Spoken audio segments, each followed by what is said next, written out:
함께 보실 하나님의 말씀은 예레미야 40장 7절부터 16절까지의 말씀입니다. 예레미야 40장 7절부터 16절까지의 말씀 한 절씩 교도하여 읽도록 하겠습니다. 들에 있는 모든 지휘관과 그 부하들이 바벨론의 왕이 아이감의 아들 그데랴에게 그 땅을 맡기고 남녀와 유아와 바벨론으로 잡혀가지 아니한 빈민을 그에게 위임하였다 함을 듣고 그들 곧 느다냐의 아들 이스마엘과 가레야의 두 아들 요하난과 요나단의 다누멧의 아들 스레야와 느도바 사람 에베와 아들들과 그들의 사람들이 미스바로 가서 그다랴에게 이르니 사반의 손자 아이감의 아들 그다랴가 그들과 그들의 사람들에게 맹세하여 이르되 너희는 갈대아 사람을 섬기기를 두려워하지 말고 이 땅에 살면서 바벨론의 왕을 섬기라. 그리하면 너희에게 유익하리라. 보라, 나는 미스바에 살면서 우리에게 오는 갈대아 사람을 섬기리니 너희는 포도주와 여름 과일과 기름을 모아 그릇에 저장하고 너희가 얻은 성읍들에 살라 하니라. 모압과 암몬 자손 중과 에돔과 모든 지방에 있는 유다 사람들도 바벨론의 왕이 유다 사람을 남겨둔 것과 사반의 손자 아이감의 아들 그다랴를 그들을 위하여 세웠다 함을 듣고 그 모든 유다 사람이 쫓겨났던 각 처에서 돌아와 유다 땅 미스바에 사는 그다랴에게 이르러 포도주와 여름 과일을 심히 많이 모으니라. 가레야의 아들 요하난과 들에 있던 모든 군 지휘관들이 미스바에 사는 그다랴에게 이르러 그에게 이르되 암몬 자손의 왕 바알리스가 내 생명을 빼앗으려 하여 느다냐의 아들 이스마엘을 보낸 줄 내가 아느냐 하되 아이감의 아들 그다랴가 믿지 아니한지라. 가레야의 아들 요하난이 미스바에서 그다랴에게 비밀이 말하여 이르되 청하노니 내가 가서 그 사람을 모르게 느다냐의 아들 이스마엘을 죽이게 하라. 어찌하여 그가 네 생명을 빼앗게 하여 내게 모인 모든 유다 사람을 흩어지게 하며 유다의 남은 자로 멸망을 당하게 하랴 하니라. 그러나 아이감의 아들 그다랴가 가레야의 아들 요하난에게 이르되 네가 이 일을 행하지 말 것이라. 내가 이스마엘에 대하여 한 말은 진정이 아니니라 하니라. 아멘. 우리에게 어떠한 큰 위기가 다가오면 그런 큰 어려움이 닥치게 되면 우리가 그것을 회복하기 위해서 해결해 나가기 위해서 많은 노력을 해야 합니다. 그런데 우리가 성도로서 우리가 중요한 것은 인간적인 방법으로 노력하는 것이 아니라 하나님의 방법과 하나님의 뜻에 따라 회복하기 위해서 노력을 해야 한다라는 것입니다. 오늘 본문의 말씀을 통해서 헛된 노력을 점검하고 바른 길로 나아가는 우리가 되기를 간절히 소망합니다. BC 587년에 예루살렘은 바벨론에 의해서 멸망을 당하게 되죠. 그리고 많은 사람들이 바벨론의 포로로 끌려가게 됩니다. 그러나 그 유다 사람들 중에는 포로로 끌려가지 않고 남은 자들이 있었어요. 바벨론은 이 유다 사람들을 지배하기 위해서 그데라를 총독으로 세웁니다. 이제 바벨론이 그 포로로 끌려가지 않은 그 남은 사람들, 그 유다 사람들을 그런 통솔하고 그들을 자기들의 영향력 안에 두기 위해서 그다랴라는 사람을 총독으로 세우고 그들을 감독하게 하였던 것이죠. 이 그다랴라는 사람은 굉장히 훌륭한 가문의 사람입니다. 그의 할아버지는 사반이라는 사람인데요. 요시야 왕이 종교 개혁을 할 때 그 요시야 왕을 도와서 그 개혁을 함께 이뤄낸 인물입니다. 그리고 이 그다랴의 아버지는 아이감이라고 오늘 본문에도 나와 있는데 이 아이감은 예레미야가 하나님의 말씀을 전하다가 어려움을 겪을 때 이 예레미야를 도와줬던 인물인 것이죠. 그러니까 이 집안 자체가 굉장히 하나님 편에 서 있었던 사람이에요. 굉장히 신앙이 좋았고 분별력이 있었던 훌륭한 집안의 사람이었던 것이죠. 이런 할아버지와 아버지 밑에서 자란 이 그데랴는 나라가 혼란에 빠져 있을 때 그 흩어져 있던 유다 사람들을 모으기에 충분한 영향력과 그런 능력을 가지고 있던 사람이었습니다. 그데랴가 총독이 된 후에 이 나라의 중심을 그 유다 사람들이 모여 사는 그 중심을 미스바로 옮기게 되죠. 그리고 이 영향력 있는 인물 이 그데랴가 총독이 되고 미스바로 남은 자들이 총독이 되어서 그 남은 자들이 미스바로 모이게 됩니다. 그리고 나라가 정비가 되기 시작합니다. 그러자 그 소식은 이웃 나라들까지 퍼져나가게 돼서 모압, 암몬, 에돔 등 여러 나라로 흩어져 있던 그 유다 사람들, 그런 도망가고 피난 갔던 그 많은 사람들이 미스바로 모여들기 시작하는 거예요. 그래서 이 그데랴라는 사람을 중심으로 빠르게 나라가 정돈이 되고 안정되어 가는 모습을 볼 수가 있습니다. 그 정돈되고 안정되어 가는 모습을 12절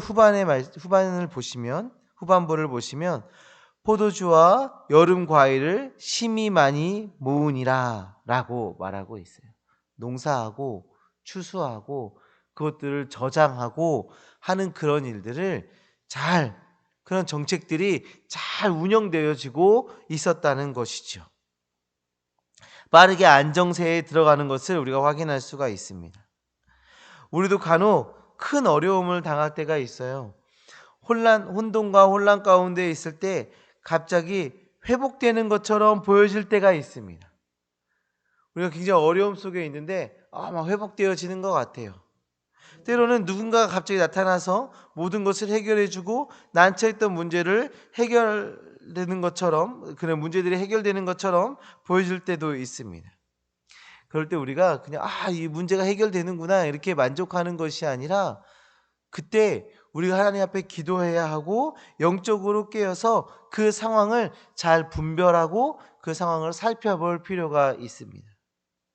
과연 이렇게 내가 회복되어지는 것처럼 느껴지는 지금 이러한 상황이 누군가가 갑자기 나타나서 이 모든 문제를 해결해 주고 있는 것 같은 이러한 상황이 과연 하나님의 주도하에 이루어지고 있는 것인지, 아니면 인간적인 방법 속에서 세속적인 방법으로 보여지는 그 회복의 조짐인지에 대해서 우리가 분별하고 살펴보고 하나님께 물어봐야 한다는 것입니다. 지금 유다의 회복의 과정에서 하나님의 모습은 찾아볼 수가 없습니다. 하나님을 찾고 있는 모습을 볼 수가 없어요. 한 사람의 명성과 어떤 한 사람의 리더십으로 일이 진행되어지고 있는 것입니다. 이러한 모습은 13절부터 16절의 그런 말씀을 통해서도 우리가 살펴볼 수가 있는데, 요하난이라는 사람이 등장을 하죠. 그리고 그 요하난이라는 사람이 곧 들이닥칠 위협을 그데랴에게 전달합니다. 그 암몬 왕 바알리스가, 그 암몬의 왕이 그 이스마엘을 자객으로 보낸다라는 소식입니다. 그래서 요하난은 자신이 가서 그 이스마엘을 죽이겠다고 말을 했습니다. 그러나 이 그데랴는 그 경고의 메시지를 듣지 않죠. 결국 41장 2절의 말씀을 보시면 이 그데랴는 이스마엘에게 의해서 죽임을 당하게 됩니다. 분명 그데랴는 훌륭한 사람입니다. 많은 사람들에게 인정을 받고 또 이렇게 금세 나라를 정비하고 안정시킬 만큼의 그런 리더십도 갖고 있고 능력도 갖고 있는 그러한 사람이었습니다. 그러나 한 가지 큰 약점이 있었는데, 그것은 바로 하나님을 의지하고 하나님께 묻는 일을 하지 않는다라는 것이죠. 하나님께서 듣게 하시는 그 경고의 메시지를 귀 기울여 듣지 않았던 것입니다. 그데랴가 유다를 회복시키기 위해서 많은 노력을 하였지만 유다의 회복은 언제 이루어집니까? 70년 뒤에 포로 귀환 이후에 회복이 이루어집니다. 사람들이 아무리 노력을 해도 사람들이 아무리 그런 발버둥을 쳐도 하나님의 뜻은 하나님의 뜻대로 하나님이 정하신 대로 이루어지게 되죠. 그렇기 때문에 그대라는 하나님의 뜻을 물었어야 합니다. 자기가 총독이 되고 나라를 정비하고 유다의 백성들을 이렇게 정돈하면서 나아갈 때 그때 하나님의 뜻을 물었어야 했습니다. 그리고 하나님께서 주신 지혜로 그 직분을 감당했어야 돼요. 우리도 마찬가지입니다.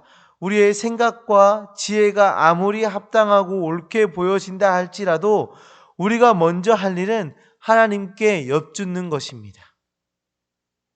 하나님의 마음과 하나님의 생각을 묻고 하나님의 이끄심을 사모하는 것입니다. 그것이 가장 우선되어져야 하는 거예요. 우리의 생각이 앞서지 않도록 해야 하는 것입니다. 하나님의 이끄심에 순종하며 살아가는 삶에는 결코 실패가 없어요. 그렇기 때문에 그 지혜이신, 모든 것의 능력 되시는, 우리의 힘이 되시는, 모든 것을 알고 계획하고 행하시는 그 하나님께 묻고 그 하나님의 방법대로 순종하며 나아가야 하는 것이죠. 완전하신 하나님께서 이끄시기 때문에 하나님께 물으며 나아가는 성도의 삶은, 그 인생은 성공한 인생이 되어질 것입니다. 사랑하는 성도님들, 우리의 삶을 하나님께 내어 맡기는 기도로 나아가시기를 간절히 소망합니다. 우리의 생각, 우리의 삶, 우리의 모든 삶의 방식, 이런 것들을 하나님께 맡기시고 하나님께 물으시며 나아가시길 바랍니다. 하나님께서는 하나님을 의지하는 자녀들에게 응답하시고 그들을 선하게 인도하여 주실 것입니다. 믿음 가지고 소망 가지고 주님께 기도하며 나아가는 이 시간 되어지시기를 간절히 소망합니다. 하나님은 우리의 물음과 우리의 기도를 귀히 여기시고 들으시고 응답하실 것입니다. 우리의 생각이 내려지고 우리의 방법이 하나님 앞에 내어지고 하나님의 생각으로 하나님의 방법으로 채워지는 우리의 인생, 우리의 삶 되어질 수 있기를 간절히 소망합니다. 기도하시겠습니다.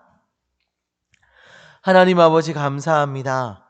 하나님, 우리를 사랑하여 주셔서 귀한 말씀을 허락하여 주시고 하나님의 말씀과 하나님의 명령에 순종하며 나아가야 함을 또 하나님께 물으며 하나님의 생각과 하나님의 뜻을 구하며 나아가야 함을 다시 한번 깨닫게 하신 것 주님 정말 감사합니다.